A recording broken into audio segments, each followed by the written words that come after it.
जय श्री कृष्ण। मैं संध्या शर्मा इस कथा में आप सभी हरि भक्तों को आमंत्रित करती हूँ। एक डॉक्टर नारायण चंदन राय थे, जिनका बेटा और मैं दोनों ही युक्तेश्वर जी के यहाँ जाया करते थे। वे पशु चिकित्सक थे, लेकिन पक्के नास्तिक थे।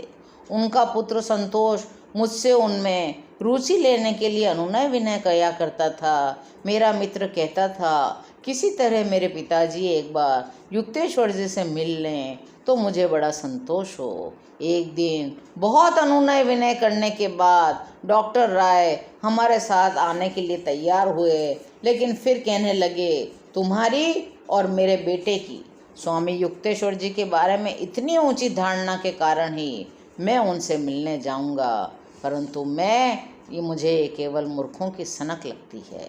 दूसरे दिन डॉक्टर राय मेरे साथ श्री रामपुर आश्रम में आए। श्री युक्तेश्वर जी के साथ साक्षात्कार के बाद अधिकांश समय मौन में ही कट गया और वे वहाँ से चल पड़े।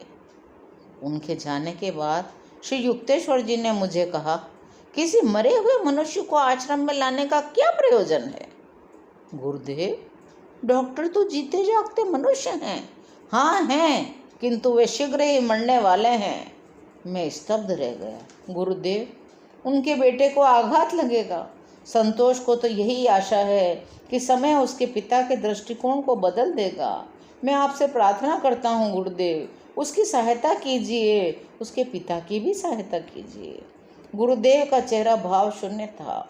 यह अहंकारी डॉक्टर भीतर ही भीतर मधुमेह, आज की डायबिटीज की बीमारी से जर्जर हो चुका है।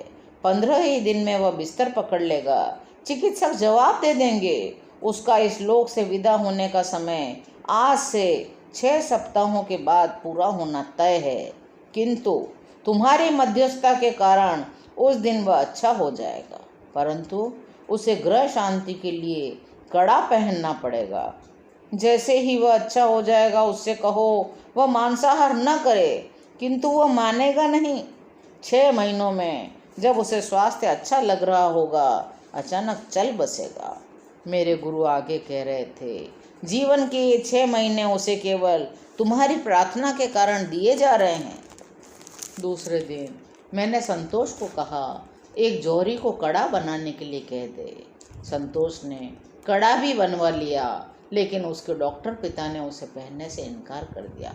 मेरा स्वास्थ्य ठीक है, तुम लोग इस अंधश्रद्धा को मेरे मन में कभी प्रवेश नहीं दिला सकते। 7 दिन बीत गए। डॉक्टर अचानक बीमार हो गए और अब कड़ा पहनने को राजी हो गए। 2 सप्ताह बाद डॉक्टर ने मुझे बताया, उनके बचने की कोई आशा नहीं है। उन्होंने मधुमेह से अपने शरीर में विध्वंसकारी क्षति होने का वर्णन सुना दिया। मैंने कहा, मेरे गुरु ने कहा है 1 महीने के बाद डॉक्टर ठीक हो जाएंगे। डॉक्टर अविश्वास से मेरी ओर देखते रह गए, परंतु 15 दिन बाद वे मेरे पास आए। डॉक्टर राय स्वस्थ हो गए हैं। यह चकित कर देने वाली घटना है। मैंने किसी मरणासन्न व्यक्ति को अकल्पनीय रूप से स्वस्थ होते नहीं देखा। तुम्हारे गुरु कोई न कोई सचमुच सिद्ध पुरुष हैं। मैंने डॉक्टर से जाकर कहा, आपको मांसाहार बिल्कुल नहीं लेना है। 6 महीने तक मैं फिर उनसे नहीं मिला। एक दिन शाम को मैं घर के बरामदे में बैठा था तो वे मुझसे बात करने के लिए थोड़ी देर रुक गए। मुझसे कहने लगे, अपने गुरु से बोल दो, मांसाहार से ही मैंने अपनी पुरानी शक्ति प्राप्त कर ली है।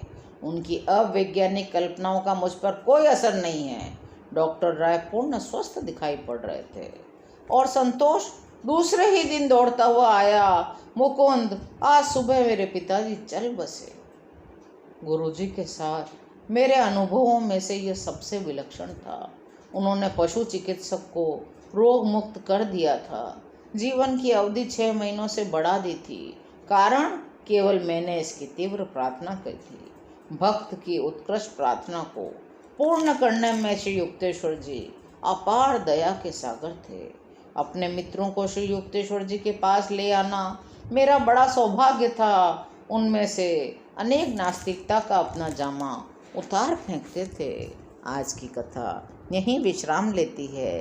शेष कथा को सुनने के लिए चैनल को सब्सक्राइब करिए और प्रेम से बोलिए, जय श्री कृष्ण।